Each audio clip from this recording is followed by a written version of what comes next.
I-PAC কাণ্ডে ইডির করা মামলার শুনানি ইতিমধ্যেই শুরু হয়েছে যেমনটা জানা যাচ্ছে এবং ইডির তরফ থেকে যে হলফনামা দেওয়া হয়েছে সেখানে দাবি করা হচ্ছে যে 8ই জানুয়ারির যে ঘটনা সেই দিন মমতা বন্দ্যোপাধ্যায় তিনি বলপ্রয়োগ করে ভেতরে ঢুকেছিলেন। মমতা বন্দ্যোপাধ্যায় বলপ্রয়োগ করেছিলেন, তল্লাশি চলাকালীন ঢুকেছিলেন এবং এই সংক্রান্ত নথিপত্র ডিজিটাল এভিডেন্স সবটাই ছিনিয়ে নেওয়া হয়েছে। এতে মৌলিক অধিকার ইডির তা যেমন খর্ব হয়েছে, একই সঙ্গে ইডির পক্ষ থেকে হলফনামায় দাবি করা হয়েছে যে এই আইপ্যাকে তল্লাশির সঙ্গে কোনোভাবে রাজনীতির কোনো যোগাযোগ নেই। সুপ্রিম কোর্টে আইপ্যাকে ইডি তল্লাশি মামলার শুনানি কিন্তু শুরু হয়েছে। আর সর্বোচ্চ আদালতে মমতা বন্দ্যোপাধ্যায় 3রা ফেব্রুয়ারি যে হলফনামা দিয়েছিলেন যেখানে তিনি দাবি করেছিলেন যে ইডির আধিকারিকদের অনুমতি নিয়েই তিনি দলীয় কাগজপত্র সেদিন নিয়ে এসেছিলেন এবং কোনোভাবে ইডির তল্লাশিতে 8ই জানুয়ারি বাধা দেওয়া হয়নি। তার পাল্টা কিন্তু হলফনামা ইতিমধ্যেই দিয়েছে ইডি, আর যার প্রেক্ষিতে ইতিমধ্যেই সর্বোচ্চ আদালতে শুরু হয়েছে শুনানি। কি রয়েছে ইডির দেওয়া পাল্টা সেই হলফনামায় বিস্তারিত জানবো। প্রকাশ সিনহা রয়েছেন আমাদের সঙ্গে সরাসরি। প্রকাশ,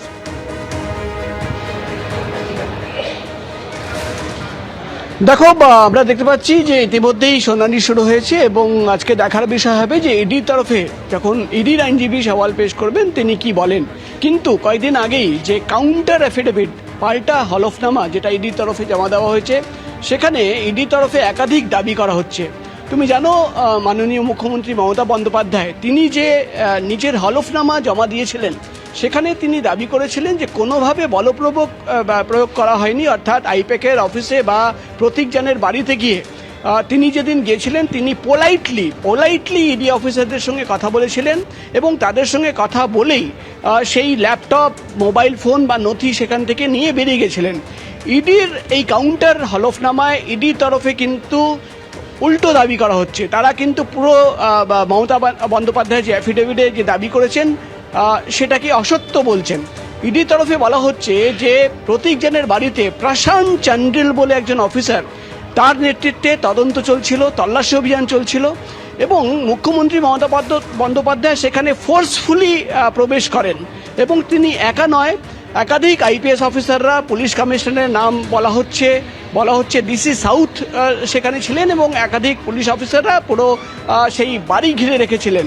এবং শুধু এটাই নয়, ইডি তরফে এই কাউন্টার অ্যাফিডেভিটে দাবি করা হচ্ছে যে ফোর্সফুলি যে নথি বা ল্যাপটপ বা মোবাইল ফোন, ডিজিটাল এভিডেন্স তারা বাজেয়াপ্ত করার প্রক্রিয়া চালাচ্ছিলেন সেটা কিন্তু জোর করে নিয়ে নেওয়া হয়। অর্থাৎ কে নেয়? মুখ্যমন্ত্রী মমতা বন্দ্যোপাধ্যায় ফোর্সফুলি সেই সমস্ত নথি এবং ডিজিটাল এভিডেন্স যেটা বাজেয়াপ্ত করার প্রক্রিয়া চলছিল সেটা সেখান থেকে নিয়ে যান। অর্থাৎ একতরফে মমতা বন্দ্যোপাধ্যায় নিজের অ্যাফিডেভিটে দাবি করছেন যে তিনি পোলাইটলি কথা বলেছেন, ইডি অফিসারদের সঙ্গে কথা বলে সেখান থেকে সেই জিনিসপত্র নিয়ে বেরিয়েছেন এবং কোনো ধরনের ফোর্সফুল অ্যাক্ট সেখানে করা হয়নি।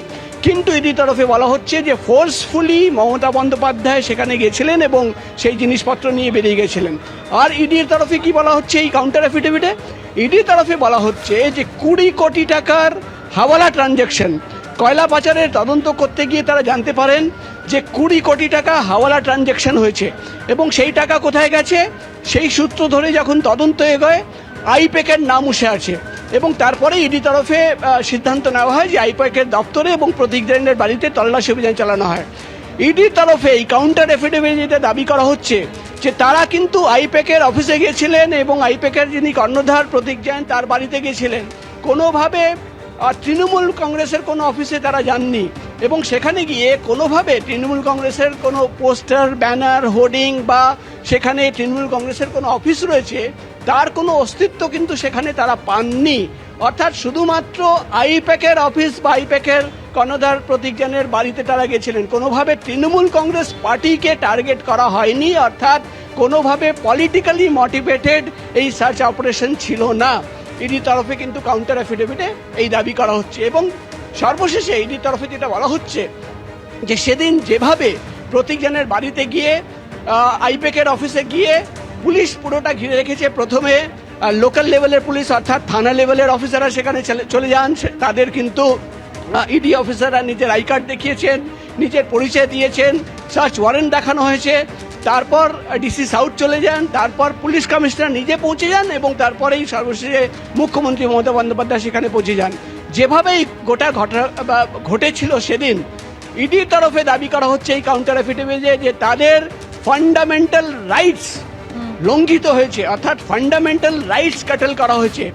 একজন তদন্তকারী সংস্থা তারা কিন্তু সার্চ ওয়ারেন্ট নিয়ে আইপ্যাকের অফিসে পৌঁছে গেছে, প্রত্যেকজনের বাড়িতে পৌঁছে গেছে, 6টি জায়গায় তল্লাশি অভিযান চালিয়েছে।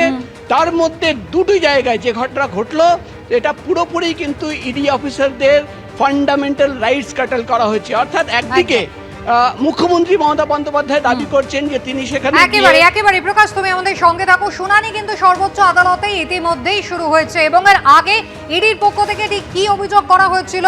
8ই জানুয়ারির ঘটনার প্রেক্ষিতে মমতা বন্দ্যোপাধ্যায়ের বিরুদ্ধে চুরি এমনকি ডাকাতির মতো অভিযোগ তুলে আদালতের দ্বারস্থ হয়েছিল enforcement directorate. Mamata Bandyopadhyay supreme কোর্টে যে হলফনামা দিয়েছেন সেখানে দাবি করা হয়েছে মুখ্যমন্ত্রী বিনীতভাবে ইডির অফিসারদের কাছে দল সংক্রান্ত তথ্য নেওয়ার অনুমতি চান। অর্থাৎ 3রা ফেব্রুয়ারি যে হলফনামা মমতা বন্দ্যোপাধ্যায় দিয়েছেন সুপ্রিম কোর্টে সেখানে কিন্তু এই বক্তব্য রয়েছে। উপস্থিত ইডি অফিসাররা কোনো আপত্তি করেননি এবং মমতা বন্দ্যোপাধ্যায়কে তারা ফাইল এবং ডিভাইস নেওয়ার অনুমতি দিয়েছিলেন। তা করার পরে ইডি অফিসারদের অসুবিধা না করে সেখান থেকে মমতা বন্দ্যোপাধ্যায় বেরিয়ে যান। তার অনেকক্ষণ পর পর্যন্ত তথাকথিত এই তল্লাশি চলে 8ই জানুয়ারি।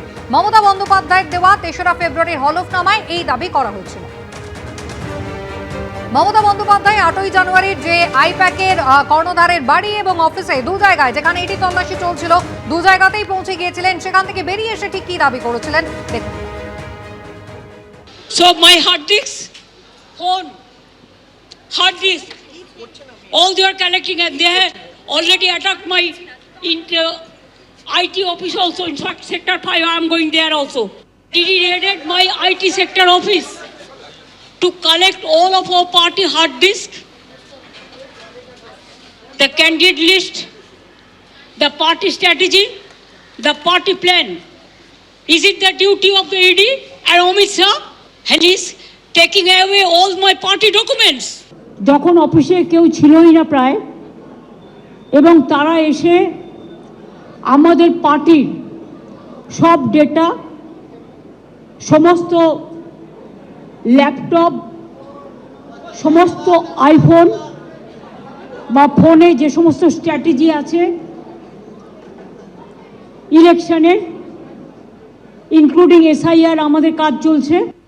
সুপ্রিম কোর্টে আইপ্যাকে ইডি তল্লাশি মামলার শুনানি শুরু হয়েছে। মমতা বন্দ্যোপাধ্যায় 3রা ফেব্রুয়ারি যে হলফনামা দিয়েছিলেন তার জবাবে ইডি আজকে কি বলবে তা জানার জন্য আর কিছুক্ষণের অপেক্ষা।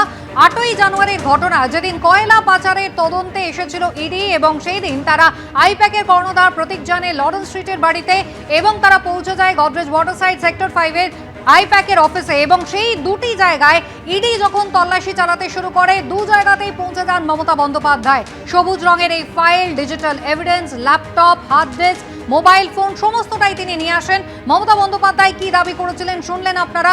মমতা বন্দ্যোপাধ্যায়ের বিরুদ্ধে সেদিন চুরি, ছিনতাই এমনকি ডাকাতির মতো অভিযোগ পর্যন্ত সুপ্রিম কোর্টে করেছিল ইডি এবং তারপর মমতা বন্দ্যোপাধ্যায় 3রা ফেব্রুয়ারি তিনি হলফনামা দেন সর্বোচ্চ আদালতে, যেখানে তিনি দাবি করেন যে সেদিন কোনো রকম জোর জবরদস্তি হয়নি। তিনি ইডি আধিকারিকদের অনুমতি নিয়েই তার দল সংক্রান্ত কাগজপত্র সেদিন নিয়ে এসেছিলেন এবং তারপরও কিন্তু শান্তিপূর্ণভাবে তথাকথিত তল্লাশি চালিয়েছিল কেন্দ্রীয় তদন্তকারী সংস্থা। তার জবাবে ইডি আজকে কি বলে সুপ্রিম কোর্টে তা জানার জন্য আর কিছুক্ষণের অপেক্ষা। আইপ্যাকের শুনানি কিন্তু ইতিমধ্যেই শুরু হয়ে গিয়েছে। আইপ্যাক কাণ্ডে ইডির যে তল্লাশি তা নিয়ে ইতিমধ্যেই সর্বোচ্চ আদালতে শুনানি শুরু হয়ে গিয়েছে।